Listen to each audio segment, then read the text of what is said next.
다 함께 매일 드리는 기도로 12월 15일 월요일 새벽 기도회를 하나님께 드리겠습니다. 은혜의 하나님, 어둠이 깊은 이 새벽 주님의 빛으로 저희 영혼을 깨워주시니 감사합니다. 오늘도 말씀과 기도로 하루를 시작하오니 삶의 모든 자리에서 주님의 은혜를 발견하며 주님과 동행하게 하옵소서. 영락의 모든 가정에 주님의 평화가 임하게 하시고 자녀들이 주님을 인격적으로 만나 말씀 위에 굳게 서게 하옵소서. 특별히 영락교회가 오직 하나님만이 주인이심을 고백하는 믿음의 공동체 되게 하시고 어둠 속에서 빛을 기다리는 이 세상에 그리스도의 빛을 비추는 증인들 되게 하옵소서. 성령님의 인도하심을 따라 저희 교회의 신앙 지도 원칙인 경건한 복음주의 신앙의 육성, 성서적 생활윤리의 훈련, 교회 연합 정신의 구현, 세상에서 하나님 공의의 실현을 위해 힘쓰게 하옵소서. 모든 교역자들과 성도들이 예수님의 마음을 품고 사명을 향해 비상하게 하옵소서. 예수님의 이름으로 기도드립니다. 아멘. 다 함께 찬송가 96장 찬송 부르겠습니다.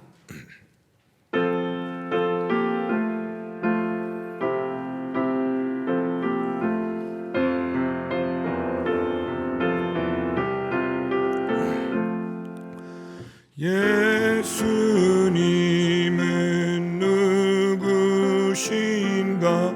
우는 자의 위로와 없는 자의 풍성이며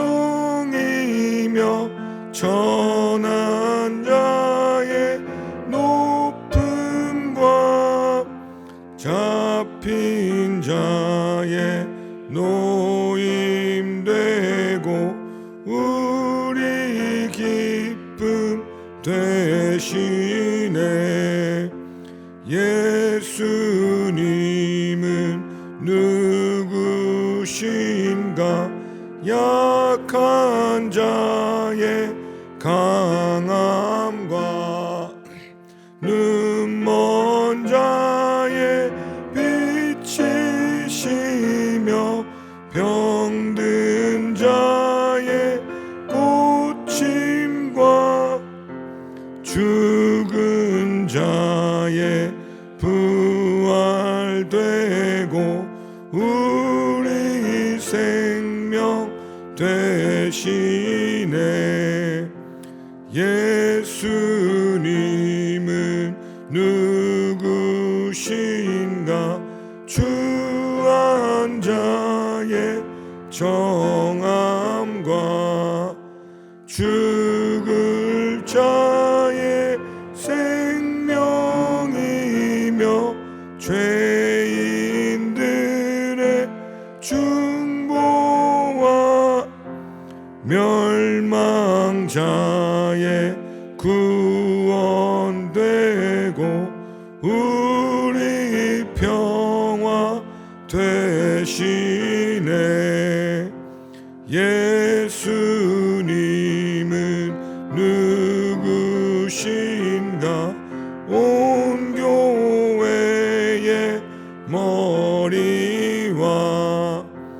온 세상의 구주시며 모든 왕의 왕이요 심판하실 주님 되고 우리 영광 되시네.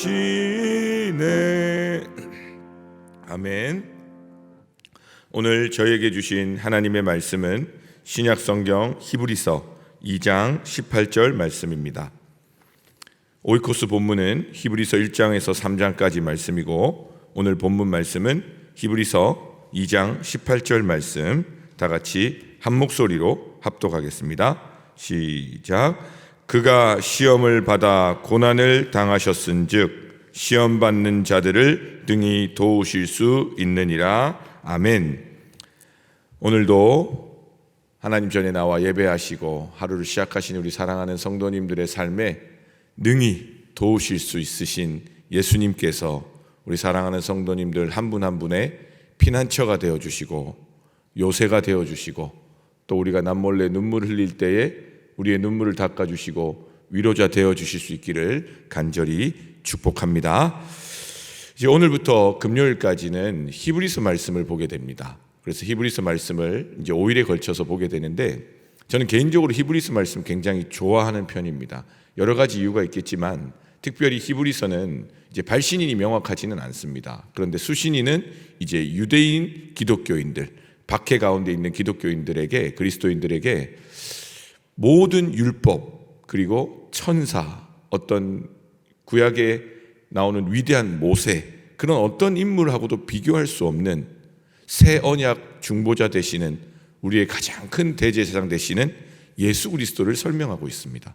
그러면서 끝까지 믿음을 지킬 것을, 다른 유혹에 빠지지 말고 정말 예수님만이 우리를 능히 도우실 수 있는 하나님의 아들이심을 명확하게 선언하고 있는 말씀이기 때문에 이 말씀을 볼 때마다 내가 예수님보다 더 앞서 있고 예수님이 아닌 다른 것에 기대어 살고 있는 나의 연약함을 회개하고 다시 한번 예수님을 붙잡게 해주는 귀한 복음의 말씀이기 때문입니다.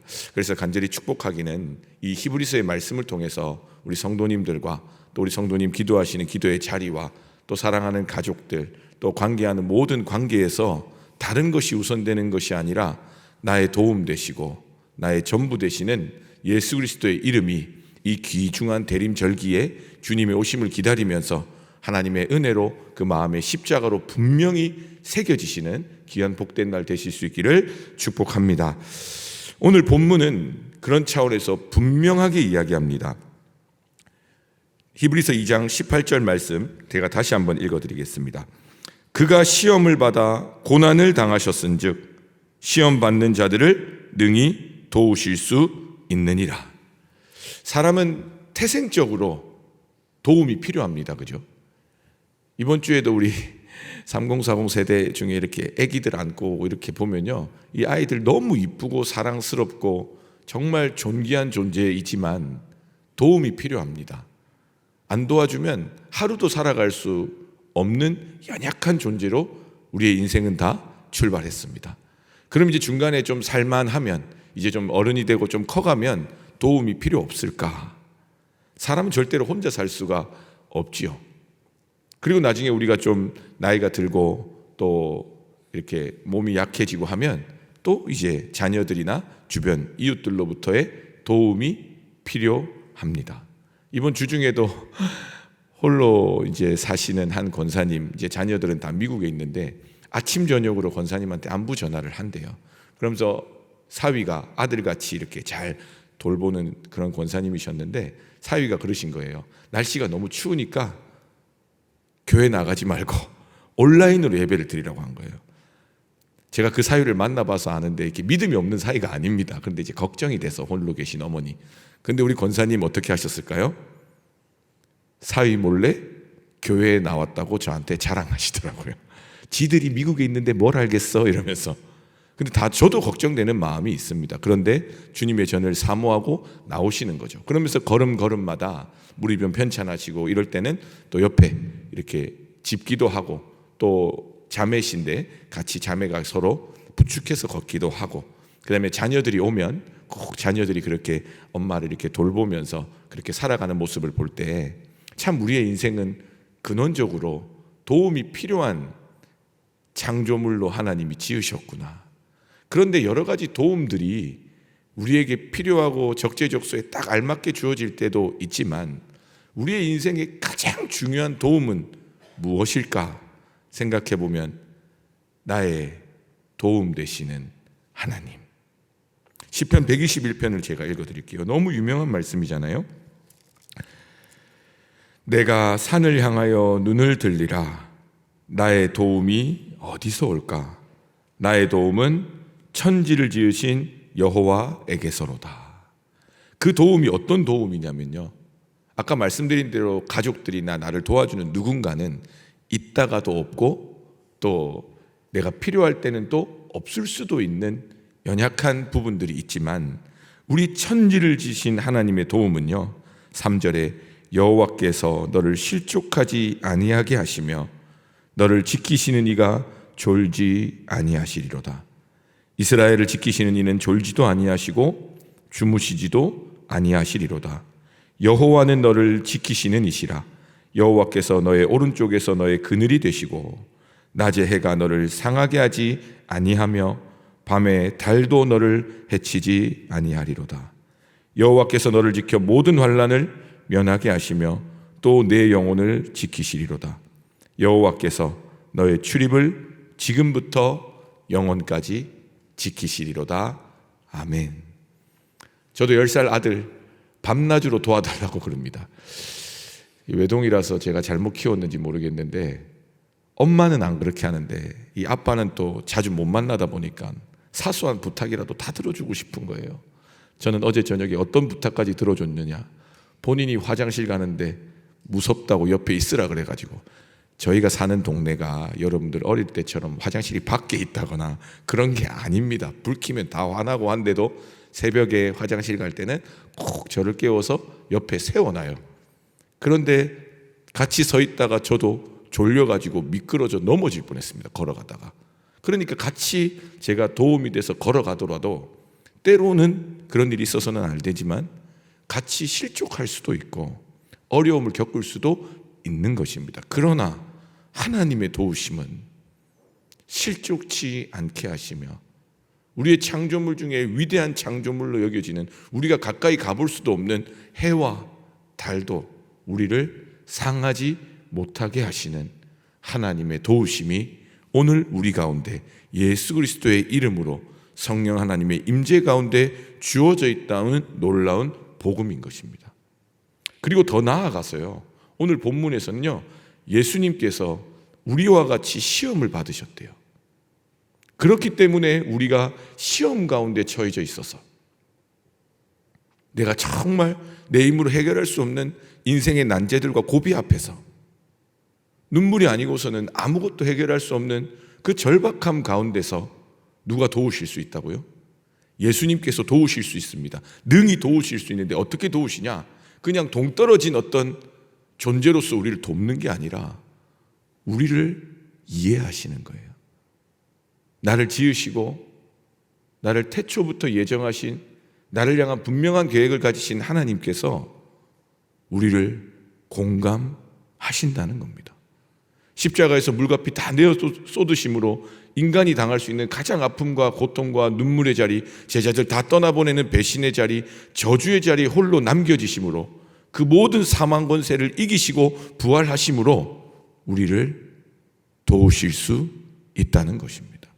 히브리서 4장 15절에 보면 우리에게 있는 대제사장은 우리의 연약함을 동정하지 못하실 이가 아니요 모든 일에 우리와 똑같이 시험을 받으시니로되 죄는 없으시니라. 그냥 단순히 멀리 떨어져 있는 어떤 존재가 우리를 도와주는 것도 참 의미가 있고 감사한 일이지만 같은 아픔을 겪은 그 존재가 나를 도와줄 때는 훨씬 더 깊이 위로를 받잖아요. 사실은 자녀를 먼저 떠나보내고 사랑하는 가족을 먼저 떠나보내고 또 육신의 질병 가운데 아픔 가운데 처해지면요, 누구의 위로도 위로가 되지 않을 때가 참 많습니다. 그래서 섣분 위로나 값싼 위로를 할 때가 참 많은데 정말 같은 아픔을 겪은 사람들끼리는요, 제가 이렇게 우리 권사님들 먼저 자녀를 떠나보낸 분들이나 남편이나 아내를 먼저 떠나보낸 분들이 동일하게 하시는 말이요, 여러 위로 가운데 이 신앙의 동역자들이 같은 아픔을 겪은 분이 와서 손만 잡아줘도 전혀 위로가 되지 않았던 그때에도 큰 위로가 돼서 다시 힘을 내서 살아갈 수 있었다. 이 영락교회 곳곳에 들리는 아름다운 동역의 위로의 이야기들이거든요. 그런데 예수님께서는요, 우리가 감당하지 못할 그 죽음과 저주의 자리까지도 다 감당하시고 엘리 엘리 라마 사박다니 나의 하나님 나의 하나님 어찌하여 나를 버리셨나이까. 하나님께조차 버림받았다 여겨질 만큼 그 고통의 자리를 이겨내신 그 예수님께서 오늘 우리에게 찾아오셔서 우리의 손을 잡아주시고 우리를 위로하신다는 사실인 것입니다. 그것이 바로 오늘 설교 제목인 능히 도우실 수 있느니라. 저는 간절히 축복하기는 오늘 예수님의 십자가의 사랑, 그 십자가 앞에 기도하는 우리 사랑하는 성도님들의 기도의 자리자리마다 주님의 십자가의 보혈이 우리를 향한 그 그리스도의 빛이 비추어 주셔서 아무에게도 위로받지 못하고 아무에게도 말 못할 그 아픔 가운데 능히 도우시고 일으키시고 새롭게 하시는 하나님의 크신 은혜가 오늘도 가득하실 수 있기를 간절히 축복합니다. 출애굽기 15장 1절 2절 말씀입니다. 이때에 모세와 이스라엘 자손이 이 노래로 여호와께 노래하니 일렀으되, 이거 언제 노래 부른 거냐면요, 이스라엘 백성이 출애굽하고 홍해 앞에 이제 나는 다 끝났구나, 절망 가운데 있을 때에 모세를 통해서 홍해를 가르심으로 이스라엘 백성이 생각지도 못한 하나님의 도우심을, 구원하심을 경험한 그 이후에 고백하는 내용입니다. 내가 여호와를 찬송하리니 그는 높고 영화로우시며 말과 그 탄 자를, 그 애굽의 군사들이죠, 바다에 던지셨음이로다. 여호와는 나의 힘이요 노래시며 나의 구원이시로다. 그는 나의 하나님이시니 내가 그를 찬송할 것이요 내 아버지의 하나님이시니 내가 그를 높이리로다. 그 다음에 사도 바울이 에베소 감옥에서 쓴 기도문입니다. 에베소 3장 14절 15절. 그 당시 감옥에서는 언제 죽을지 모르는 위기 앞에서 그가 이렇게 기도합니다.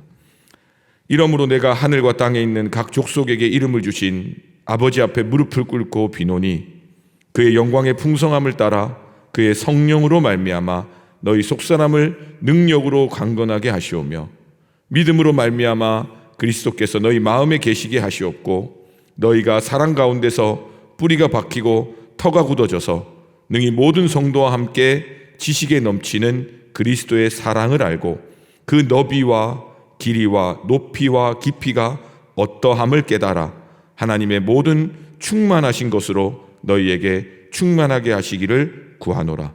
우리 가운데서 역사하시는 능력대로 우리가 구하거나 생각하는 모든 것에 더 넘치도록 능히 하실 이에게 교회 안에서와 그리스도 예수 안에서 영광이 대대로 영원 무궁하기를 원하노라. 아멘. 그 감옥에서 사도 바울이 어떻게 이런 기도를 드릴 수 있었을까요? 내 상황이 실제 감옥에 처해져서 사방에 갇혀 있을지라도, 아니면 내가 감옥은 아니지만 내 인생이 감옥과 같이 사방이 막혀서 마음이 어렵고 메말라 있고 외로움 가운데 있을지라도 모든 것에 더 넘치도록 능히 하실 하나님의 사랑이, 그 계획이 우리를 향해 그 십자가의 복음으로 주어져 있음을 믿고 있기 때문에 사도 바울은 그 어디에서도 내가 약한 그때에 강함 되시는 나의 나된 것이 하나님의 은혜입니다 고백함으로 이 믿음의 여정을 끝까지 완주했다는 사실입니다. 오늘 하루도 우리가 다른 것에 여러 도움을 받고 살아가겠지만 능히 도우시는 하나님, 우리를 이해하시고 우리의 숨지겨 기도하는 모든 기도까지도 들으시고 말씀하시는 그 성령 하나님의 인도하심 가운데 내가 산을 향하여 눈을 들리라. 나의 도움이 어디서 올까? 나의 도움은 천지를 지으신, 나를 지으신, 나를 아시는 여호와에게서로다 고백함으로 여러분들의 삶을 통해 예수 그리스도의 빛이 더욱 환하게 비치는 오늘 한날 되실 수 있기를 주님의 이름으로 축복합니다. 우리 시간 함께 기도하겠습니다. 나는 주의 힘을 노래하며 아침에 주의 인자하심을 높이 부르오리니 주는 나의 요새이시며 나의 환난 날의 피난처심이니이다. 나의 힘이시여 내가 주께 찬송하오리니 하나님 나의 요새시며 나의 긍휼히 여기시는 하나님이시니이다. 사랑이 많으신 하나님 감사합니다. 오늘도 우리가 하나님 말씀 앞에 섰습니다. 하나님의 도움 없이는 내 인생은 한 발자국도 주님 뜻을 따라 걸어갈 수 없는 연약한 존재임을 고백합니다. 주님, 우리를 긍휼히 여겨주시고 우리를 위해 물과 피를 다 쏟으신 그 예수님의 사랑을 기억하며 그 믿음 가지고 오늘도 은혜 가운데 한 발짝 더 주님을 향해 나아갈 수 있는 우리 영락의 모든 성도님들 되실 수 있도록 인도하여 주시옵소서. 홍해 앞에 처해 있는 성도님이 있습니까? 하나님 아버지, 폭풍을 만나 풍랑 가운데 죽겠다 소리치며 고통 가운데 있는 성도님들 계십니까? 하나님, 내 힘으로 아무것도 할 수 없어서 그 아픔과 그 병환 가운데 누워 고통 가운데 신음하는 주님의 성도님들이 있습니까? 하나님, 사랑하는 자녀들을 위해 기도하며 지난 날을 후회하며 또 하나님을 간절히 붙잡고 주님이 아니면 아무것도 안 됩니다 고백하며 기도하는 주님의 성도님들이 계십니까? 하나님, 사랑하는 가족들의 구원을 위해서 간절히 수십 년간 기도하는 주님의 자녀들이 있습니까? 이 시간 능히 도우실 수 있는 예수 그리스도의 십자가의 복음의 능력이 우리 사랑하는 성도님들의 모든 기도의 자리마다 성령으로 충만하게 임하게 하여 주시옵소서. 그래서 우리의 힘이 아닌 하나님의 도우심으로, 하나님의 이끄심으로, 하나님의 붙드심으로 오늘 하루를 승리하는 믿음의 사람들 될 수 있도록 성령 하나님 우리 기도 가운데에 역사하여 주시옵소서. 그래서 우리를 아시고 우리와 같이 시험 받으시고 우리와 같이 고난 받으시고 우리와 같이 아파 눈물 가운데 처하심으로 우리를 능히 이해하시며 우리의 연약함을 동정하시며 도우실 예수님의 십자가 붙들고 오늘 하루도 잘 살아내실 수 있도록 주님께서 크신 은혜로 역사하여 주시옵소서. 오늘도 우리를 붙드시고 인도하실 우리 주님 예수님의 이름으로 간절히 기도드립니다. 아멘. 합심기도 제목으로 함께 기도하겠습니다. 오늘 말씀을 기억하며 기도하실 때에 하나님의 영광의 광채이시며 본체의 형상이신 예수 그리스도께서 우리를 위해 고난을 당하시며 십자가에서 죽기까지 우리를 위해 모든 것 내어주신 구원의 복음을 다시 믿음으로 고백하는 은혜의 하루 되게 하셔서 능히 도우시는 하나님의 은혜를 풍성히 누리는 삶 되게 하여 주시옵소서. 이렇게 기도하시고 오늘 주간 기도 제목인 월요일 기도 제목을 갖고 함께 기도합니다. 영락 오이코스의 말씀을 통해 성도님들의 삶 속에 하나님의 말씀을 실천하며 능히 도우시는 하나님을 경험하는 삶 되게 하도록 지구온난화로 인해 파괴되어가는 하나님의 창조 세계가 하나님의 인도하심과 섭리 가운데 다시금 회복될 수 있도록 우리 이 시간 다 같이 합심해서 함께 기도하겠습니다.